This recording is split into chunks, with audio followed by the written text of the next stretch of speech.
Ever since the dawn of man, people have opted out of playing outside and having human interactions to instead go into their dark, damp caves to play games about living in the fake outdoors and talking to sequences of code that look like real people.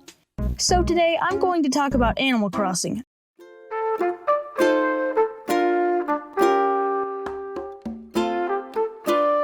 A game where you move to a new place that you make up and pay off a loan to a fat tanuki landlord so that you can pay off a bigger loan.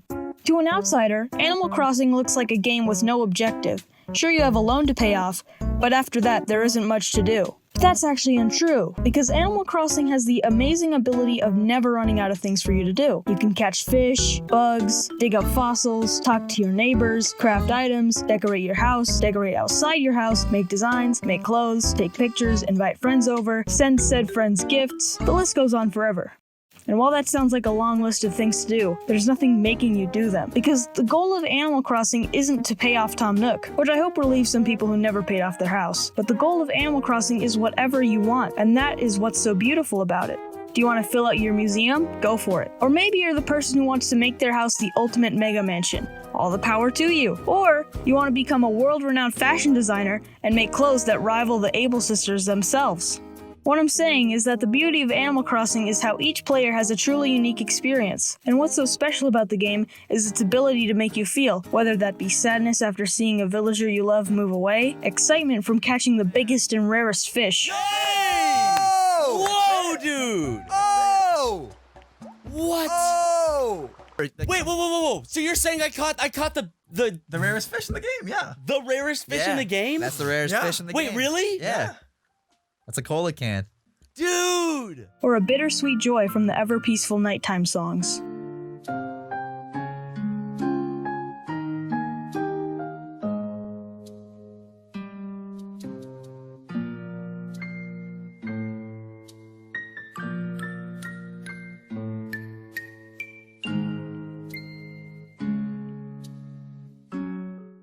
Which leads me into some of my problems with New Horizons. First off, I want to talk about changes to the game I really enjoyed and think enhanced the Animal Crossing experience. I think the crafting mechanic is great. Being able to scavenge for resources is really cool. It really gives the player the chance to do things themselves. However, I think instead of each tree being able to give all types of wood, I think it would be better if each tree gave one type of wood. It would be easier to find the type of wood you want instead of praying to the RNG gods that this one tree has hardwood. Second off, I love how you start on one part of the island and eventually craft tools that give you the ability to traverse the rest of the island. It makes sense story-wise that you wouldn't already have bridges and ladders already built. It also reignites the passion for discovery that you get in the first half hour, except it takes some of that and saves it for later, giving you more opportunities to explore your island. If I had to complain, I would say that the game doesn't give you enough room for the shops. As in New Leaf, you had Main Street, which was separated from the main island, but here, it feels very cramped.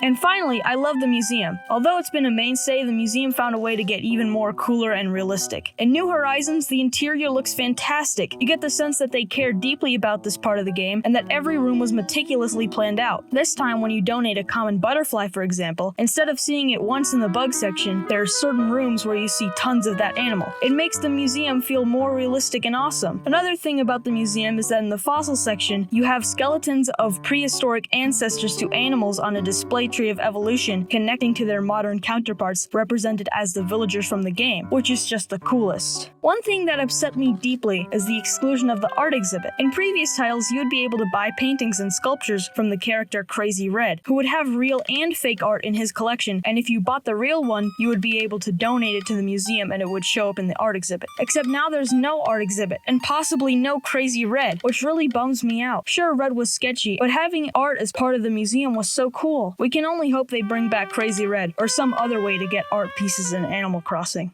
So, my biggest problem with the game is that at first, you get to meet your neighbors, talk with your sleep paralysis demon, then do some fishing and bug catching before you set up Blather's tent.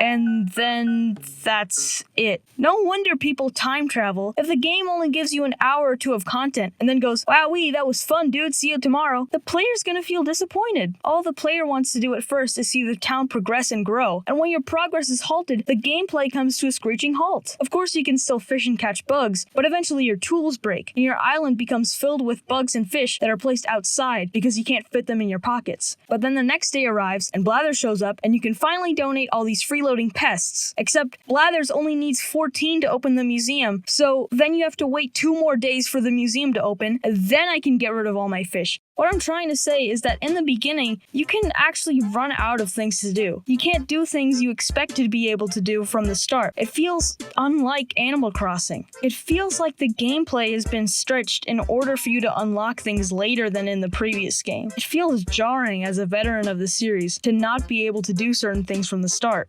But at its core, New Horizons is still Animal Crossing. It still has an endless amount of content. And most importantly, it still brings me joy. And at the end of the day, isn't that what it's all about?